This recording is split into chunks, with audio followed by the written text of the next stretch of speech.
Басқарма ауылға 6 бала келеді. Олар әр түрлі ұлт өкілдері. Ағайынды Нартай мен Ертай қазақ балалар, Рәшит татар баласы, Яков орыс баласы, Зигфрид неміс баласы, көзі сығырайған жалпақбет тақырбас бала әйел бала, Қалмақ Дүнген, жасы 6-да. Біз баладан айырылған жетім болсақ, бұлар ата-анасынан айырылған жетімдер деп ақылдасып, ауыл адамдары балаларды бөліп алады. Ахмет қария неміс баласы Зигфридті таңдайды. Зигфрид Зекен Ахметұлы Бегімбетов аталып кетеді.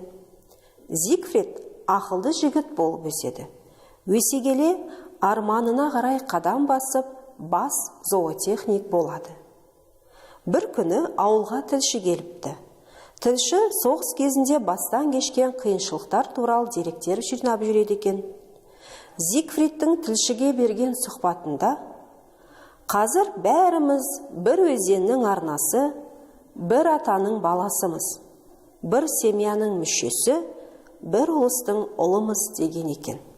Осылайша тек өзінің ғана емес, Яковтың, Рәшиттің де ортақ ойын айтқан.